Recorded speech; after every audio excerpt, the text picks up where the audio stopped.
Hello everyone, Mercury's Messenger Astrology here. Today to talk about the eclipse in Sagittarius, the total solar eclipse in Sagittarius on December 14th, 2020. I'm trying to get my cursor. There we go. I'm also going to talk about the Jupiter-Saturn conjunction, and I'm going to talk about Pluto um, entering Aquarius in 2024. My last video, I talked about that, but I've discovered some other things going on connected to that. Okay, because when Pluto's at 0 degrees Aquarius, um, that's where the great conjunction's happening. So Pluto obviously will be bringing up some similar kind of energies, especially because if you look at 2024, Jupiter and Saturn are in their first square. And there's a couple other things about that time. Maybe I should have refreshed my memory a little bit more before jumping into this video. Um, I just wanted to throw some stuff out there about this eclipse. Okay. Now, one thing that I want to be clear on is eclipse energies uh, can last up to a year and a half. Okay, before and after. So just because this eclipse is happening now, um, doesn't it's it's a new moon first of all. Okay, so right there, you automatically know that there's um, a year, right? 6 months till the full moon in that sign. Uh, so you can see the energy is already going to be for a while. So when I'm talking about the energies of this moon, I don't mean that they're going to happen immediately. Okay, they they may happen immediately, but they'll echo uh, through consciousness to fully um, manifest that energy in a longer time frame. Okay, and so we got to also remember where the nodes are. Okay, the north node is in Gemini, which is pulling us away from the Sagittarius energy, even though that's where the eclipse is. Um, the last eclipse that we just had 2 weeks ago, oh, not quite 2 weeks ago, 2 weeks before this eclipse, was in Gemini. And so here we're on, and that was the full moon energy. So that energy started 6 months ago, maybe even up to a year and a half ago. Um, and now, you know, uh, continues for the next 6 months to a year and a half. And that energy is about changing our minds on things, the way we think about things. Maybe we think of things emotionally, logically, uh, positive, negative. You know, maybe we think uh, that our governments, for example, have our best interests in mind. Um, Maybe we think that our government's out to get us, or you know, um, even people. Okay, uh, you could think that people are out for themselves, or um, people uh, always have your best interests in mind. You know, these are different examples of changing our mind. on things. Okay, and one thing that I wanted to mention in the last video uh, is Donald Trump. I can't really remember everything that I talked about in the last video, but Donald Trump is a Gemini. Okay, and through the public eye, there's basically two big narratives um, on what people view of Trump, and they're completely opposite of each other, and that is Gemini energy, right? There's a lot of people who I think emotionally um, Donald Trump brings out their an emotional belief about him. Okay, how people feel about him emotionally, rather than logically. Okay, I don't feel like they really listen to what he says. Uh, they don't like him, and they're ready to make fun of him as soon as they have any kind of ammunition to do so.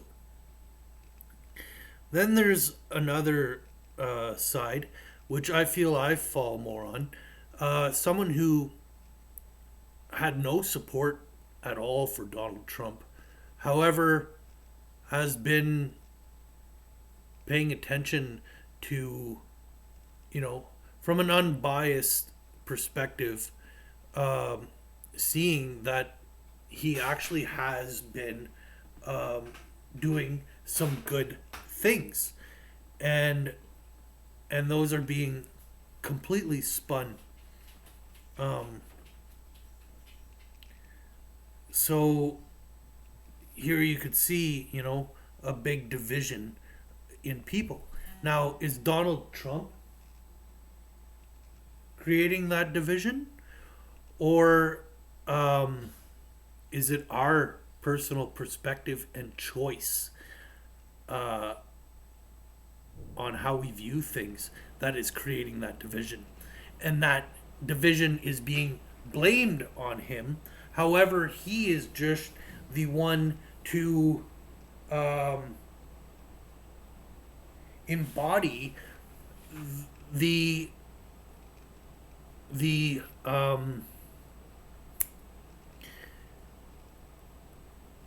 the I had a word. I wasn't gonna go with it because I felt like there's a better one. Now I forget the what I was gonna say. He's basically the vehicle, maybe, for our own projections to be manifested.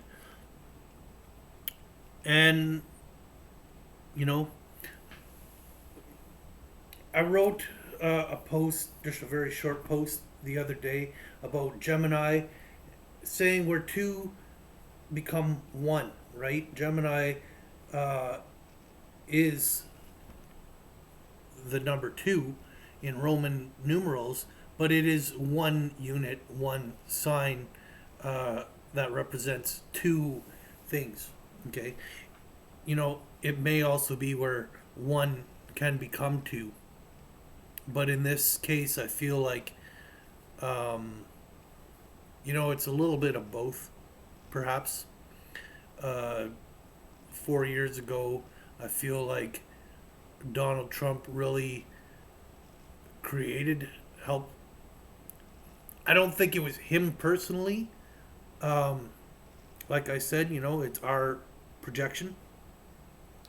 But I feel like our projection of him really split things up. And uh, now with the node where it is, I feel like the two are somehow going to come back to one um, in the next year and a half, kind of deal. Okay, so now that I said that, Sagittarius is known as the truth. Um, And maybe we're moving away from the truth. Um, Maybe what this is we're leaving our beliefs of the truth behind in the past, uh, and moving towards a change of of belief, of the way we think about things. Belief is more Sagittarius. Now, um, another aspect of why I feel like there's a big thing to do with truth, two reasons. I've said for years 2020, uh, 2020 vision, clarity, right?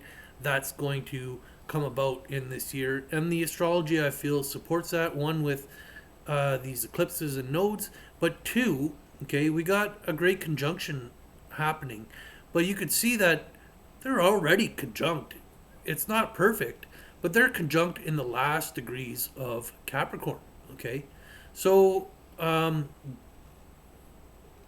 big lessons about our structure, about our system, about our status. Um, Real truth about the structure. Okay?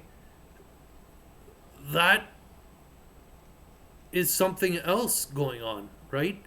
Um, and this playing with, uh, you know, Venus in Scorpio, Venus being like what we value, and our values are transforming with this conjunction, um, and that energy that I just spoke about. Okay, um, this is big because this is all the nodes are squaring Neptune, and Neptune in Pisces is kind of like um, the illusion, the fog, but more so the matrix and the ether, you know. Um, what we're imagining, what we're dreaming about. This has a lot to do with the power of the mind, um, illusion, delusion, kind of. Are we, you know, um, and to have a picture in our mind is where things really begin. So, um, are we seeing things clear? Are we off axis? Um, Really, I don't feel like this eclipse is maybe bringing us back um, to the proper axis, right? Because it's perfectly squared Neptune. Now, um, this is also going to instigate some action. Okay, Mars at 20 degrees, and the nodes. I believe Mars. Or no, this is the eclipse. Basically, just an hour or two after the eclipse is what I have us at here. So Mars. Mars is bringing some action, some momentum forward. We're ready to fight, perhaps, for what we believe.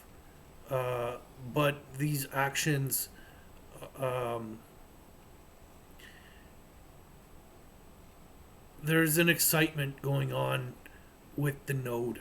Okay, so maybe the change in the way we think excites this action to move forward, which complements um, which complements some new beliefs kind of deal. And it's also coming up to a square to Pluto, and Pluto transforming our structure. Um, so these actions are are you know, have a lot to do with how things are going to develop in this transformation. Now, I feel like I spoke enough about the eclipse energy. Um, Now, Jupiter and Capricorn in Aquarius. Um,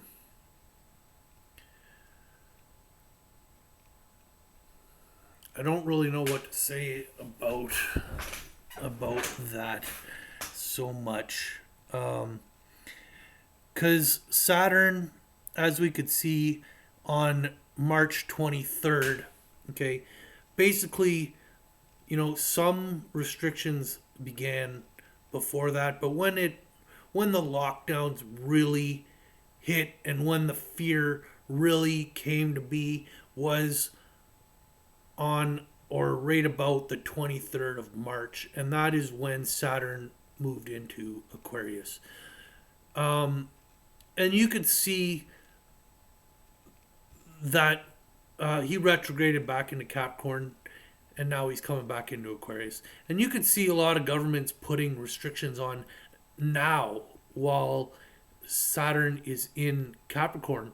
And that's where a lot of truth is being revealed because they're doing it too soon. Okay? If they if they wanted to keep the veil, um, they would have had to wait for Saturn to come into Aquarius. But it's something they can't do. Okay, they can't wait because of Jupiter, really. Okay, Jupiter bringing out that truth, uh, and you know, people start to question when uh, when there's still restrictions and mandates, such as wearing the mask, continue, yet it doesn't seem justified or called for. Um, so,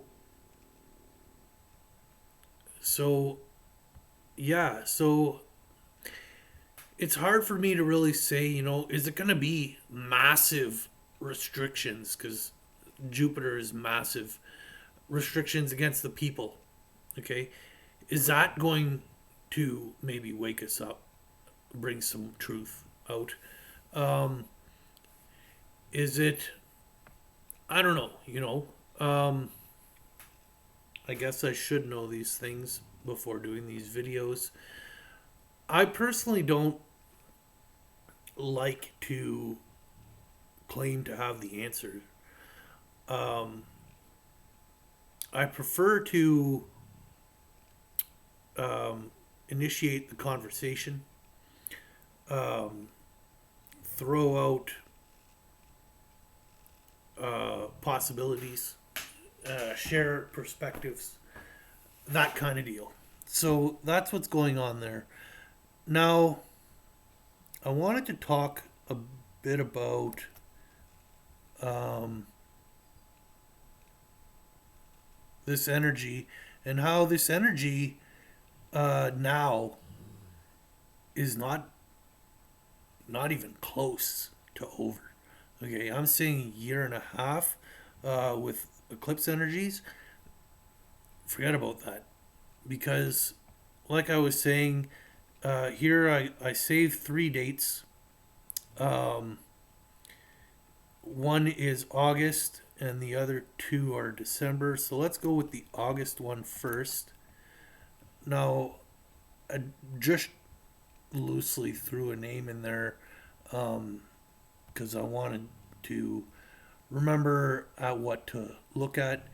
So I'm not even sure if I'm supposed to look at Venus here because I feel like the December one of the December dates was the first date I noticed this stuff. Um, yeah, so we have Pluto here at 0 degrees Aquarius, where the Saturn and Jupiter conjunction uh, is going to be perfected. Okay, now um, if you look, okay, Jupiter is over here, and Jupiter is in square to Saturn. They are both at 17 degrees here. Okay, so here they're at their first square. Um, I didn't study these charts in depth, uh, so I'm not going to uh, talk fully about that. I basically am bringing this up just to kind of point out that um, August and the other two being in December of 2024, this is basically August is countdown to elections, and December is just after the elections. And that's what's going on right now. So, um, some of this chaotic energy uh, is is still not resolved, or will be starting to be resolved, but it's going to come back up um, in some way, shape, or form. Okay, so you know, um, yeah, I guess I don't really need to go to the other dates. I'll just quickly bring them up. Oh, I think I gotta go back to my database. And the 5th of December. So this is obviously after the elections, but that square is going on again between Jupiter and Saturn. A little bit looser. It's not perfected here, but we have Pluto at 0. And Venus is where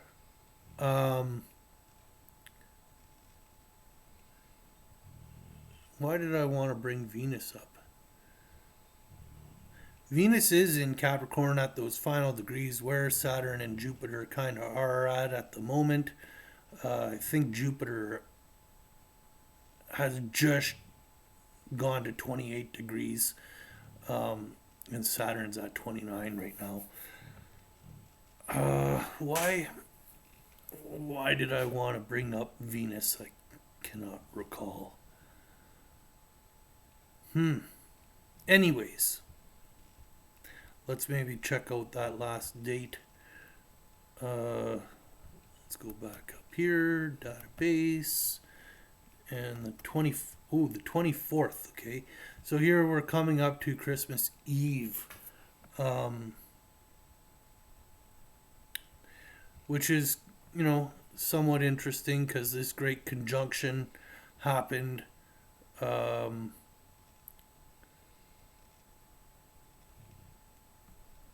I don't know why I picked these dates exactly, because honestly, um, Jupiter is still going to retrograde back a little bit more. And, oh, you know what? Look at that. Okay. So where I had it, this is pretty much perfect. Um, they're only 6 seconds apart from each other, even though it shows different degrees. This is at the very end and at the very beginning. So they are basically perfectly conjunct here on Christmas Eve. I think this might have been the first date that I saw, but then again, why would I have? Oh, I took Venus out of the title here, so though, I really am attached to the Jupiter Venus cycle. Um, I feel like there's great things that come out of these cycles, and so in a trine like this, um, it's in an air element. This is a grand air trine going on with Jupiter, Venus, and the Moon.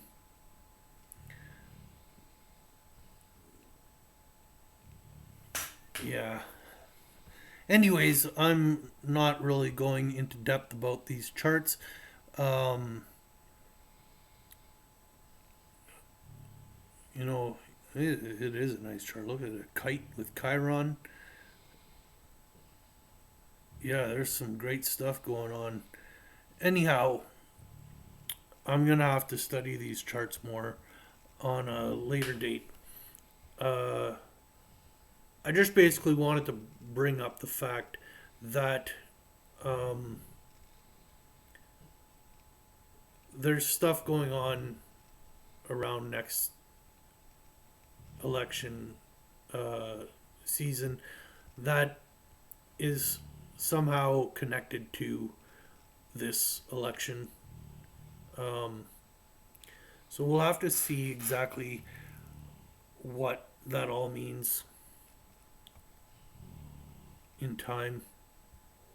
Um, oh, I just quickly want to look here at what signs are in. Yeah, Saturn in Pisces to me is Saturn's the great teacher. He teaches us by through hard lessons, restrictions, and Pisces has been referred to as the prison. So to me, there is this here is an opportunity to break our chains, to escape prison. However, it's going to come in a way of feeling imprisoned, okay? Like like the government uh,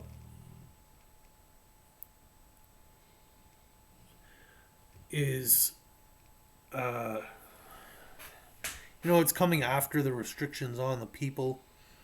So um, and Pisces to me is the self-created prison, the prison that we've made as individuals or collectively. So Saturn's teaching us how to break out, break the chains. Um, yeah, Jupiter and Gemini.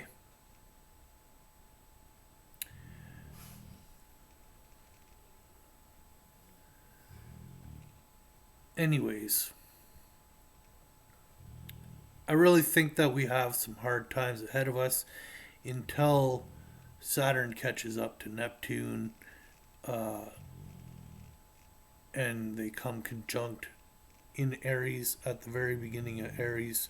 While this conjunction between those two slow moving planets happen, Pluto actually has retrograded back to this position, and Uranus will be at 0 degrees Pisces, all making a beautiful aspect to each other during an eclipse season, a double eclipse, sorry, a new moon, then a full moon eclipse, then an eclipse, and uh, a full moon. Okay, so the eclipse will be in Pisces and one in Virgo, um, but there'll be two new moons in Virgo, one of them being an eclipse. And at 0 degrees or 30 degrees, these are making aspects to the 0 degrees where all the slow moving planets will be. Um, and yeah, the fall late summer, fall of 2025 is bringing the best energy I feel um, that I could even dream of. Okay, but until then, and I'm saddened to say this because I feel like uh, knowing this weighs puts a lot of weight on my own mind and almost puts me in a state of depression, knowing that the difficult times have just begun and we have quite a battle in front of us. Anyhow, that's my video for today. Thank you guys for watching. Um, and yeah, I got somehow my camera to work. Uh, Most times I turn my computer on. My computer is so full of, I don't know, cookies and possibly even virus. I'm not sure. It lags. I just want to throw it against the wall sometimes. Um, but it's what I have at the moment, and it's what I got to work with. So I'm glad I got my camera working today. I'm glad you guys get to see my smile. There's definitely that's missing today with everyone wearing these masks. Hey, you know what? I've been watching the. I just want to throw this in there. I've been watching the Mandalorian series. I'm on season 2. Now, one of the first things that came to my attention about the Mandalorian um, was show me, excuse me, show me the one whose safety deemed such destruction. Okay? Now, don't take that connected to the show. Take that connected to what we're facing in reality right now, okay? The safety that the safety measures that we are taking is causing great destruction. And the word deemed is who decided, you know. It's not even, it doesn't mean that it was right. It was mean that that was the decision. Okay? So, to me, everyone who is going along with the restrictions, with the mandates, who more so wish them upon others, are the ones who are deeming this destruction for their safety. Now, the other thing that I was noticing, okay, the Mandalorians are wearing helmets that look like Roman helmets in a way, and this is in the future. And one of the things that they say is, this is the way.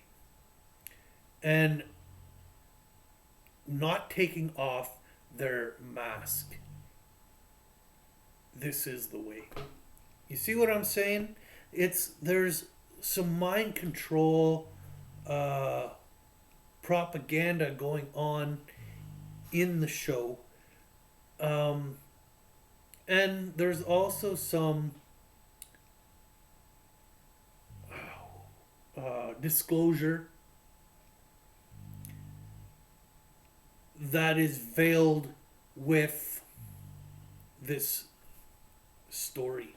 Okay, Uh, Now the Roman mask, the Roman uh, part of the helmet is um, we are basically currently still a continuation of the Roman Empire. Okay, yeah, the Roman Empire fell, um, but you know we're still uh, our system is still largely uh, structured in a very similar sense. And, maybe the Roman Empire actually never really fell.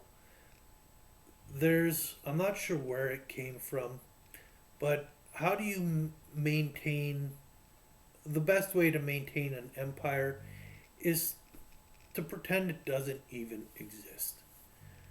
Then you don't have to defend it because, as far as everyone's aware, it's not even there. It's in the shadows. And so I feel like this Mandalorian. Uh, what else did I. There was something about Yoda as a child. Um, that I picked up maybe in the last episode I watched.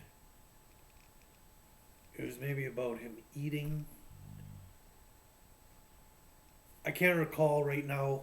There was something that came to my mind about Yoda as a baby. I think Yoda as a baby, yeah, represents humanity and humanity's ability to our hidden power of moving, creating reality. And it's all through the mind. Okay, we are doing it in a physical sense